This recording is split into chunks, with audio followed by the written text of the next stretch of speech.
किसी जंगल में पिंकी और टुनटुनी नाम की दो चिड़िया बहनें रहा करती थी। वो दोनों बहनें अनाथ थी और कुछ महीने पहले उनके माता पिता की मौत हो चुकी थी। एक दिन जब वो दोनों बहनें भोजन करके घर वापस आई तो मुखिया जी उनके घर का सामान बाहर फेंक रहा था।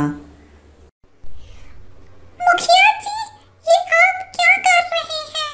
हमारे घर का सामान बाहर क्यों फेंक रहे हैं? आज से ये घर मेरा है। तुम्हारे बाप ने मुझसे कर्जा लिया हुआ था जिसे बिना चुकाए वो मर गया, इसलिए अब तुम दोनों यहाँ से जाओ। मुखिया जी की बातें सुनकर टुनटुनी चिड़िया अपनी बहन को लेकर वहाँ से चली जाती है और एक बाग में बैठकर वो दोनों बहनें रोने लगती हैं।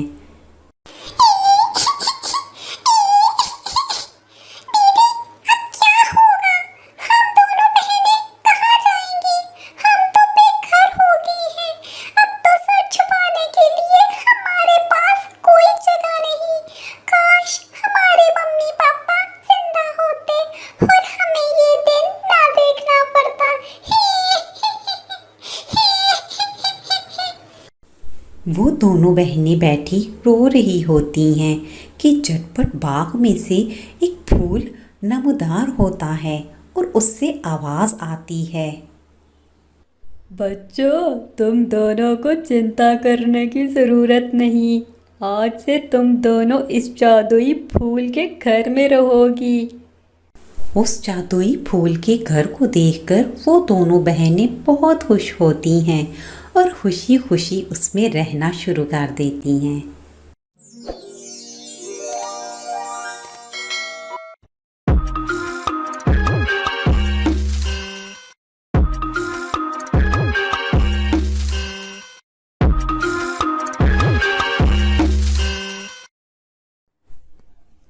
बहुत समय पहले की बात है कि नीलमपुर के जंगल में टुनटुनी चिड़िया अपनी बेटी के साथ रहती थी। टुनटुनी का पति सेठ तोता के यहाँ काम करता था। एक दिन जब बंटी कबूतर काम पर जाने लगा तो टुनटुनी चिड़िया उससे कहती है, बंटी जी, अगले महीने हमारी पिंकी की सालगिरह है और मैं बड़े धूमधाम से अपनी बेटी की पहली सालगिरह करना चाहती हूँ। तुम आते वक्त सेठ साहब से कुछ उधार ले लेना ताकि हम अभी से सालगिरह की तैयारी शुरू कर सकें। टुनटुनी, ये तुम किन चक्रों में पड़ गई हो? हम गरीब पक्षी हैं और सालगिरह वालगिरह जैसे काम अफोर्ड नहीं कर सकते। हम गरीब सिर्फ 2 वक्त की रोटी पूरी कर ले, ये काफी है। ये क्या जी, आप मुझे पहले ही लेक्चर देना शुरू हो गए। ये मेरी बेटी की पहली सालगिरह है, बस मैं बता रही हूँ। जैसा मैं कह रही हूँ अगर आप बस वैसा करना। अच्छा अच्छा, ठीक है, मैं बात करके देखूंगा। ये कहकर बंटी कबूतर अपने काम पर चला गया।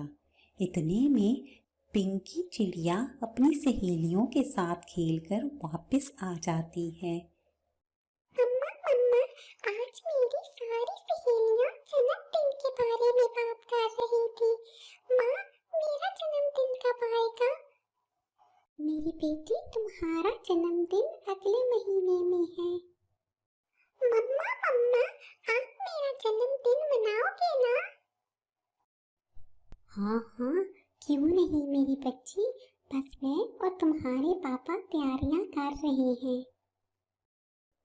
दूसरी तरफ बंटी कबूतर काम खत्म करने के बाद अपने सेठ तोता के पास जाता है और कहता है, मालक, मुझे कुछ पैसे उधार चाहिए। मेरी बेटी का जन्मदिन आने वाला है और उसकी तैयारी करनी है। अभी पिछले महीने ही तो तुमने उधार लिया था। मैं रोज रोज किसी को उधार नहीं दे सकता, इसलिए मेरी जान छोड़ दो, अगर काम करना है तो इसी तरह करना होगा। बंटी कबूतर नाराज होकर वहां से घर आ जाता है। इतने में पिंकी भी वहां आ जाती है। मम्मा मम्मा, मेरी सहेली बुलबुल का आज जन्मदिन है और उसने मुझे बुलाया है, मैं जाऊं? चली जा मेरी बेटी और जल्दी लौट कर आना। फिर पिंकी चिड़िया बुलबुल के घर चली जाती है। बुलबुल का घर बहुत अच्छे से सजा हुआ था। टेबल पर केक, कोल्ड ड्रिंक्स और तरह तरह के खाने मौजूद थे। बुलबुल और उसकी सब सहेलियां बहुत खुश थी। बुलबुल ने केक काटा और सबने खूब इंजॉय किया। यहाँ पर सब कितना अच्छा लग रहा है। सभी डेकोरेशन और चीजें कितनी सुंदर हैं। काश मेरी सालगिरह भी ऐसी ही हो। वहीं दूसरी तरफ बंटी कबूतर टुनटुनी चिड़िया से कहता है, टुनटुनी, सेठ साहब ने तो पैसे देने से साफ इनकार कर दिया है। ऐसा करो, तुम भी सालगिरह वाली बात को छोड़ दो। तुम फिक्र न करो जी, मेरे पास एक चांदी का हार है जो मेरी माँ ने मुझे शादी में दिया था, जो ऐसे ही पेटी में पड़ा है। तुम जाओ और उसे बेच जाओ। मुझे मेरी बेटी की खुशी से ज्यादा अजीज कुछ भी नहीं है। इसी तरह समय गुजरता गया और पिंकी की सालगिरह का दिन भी आ गया।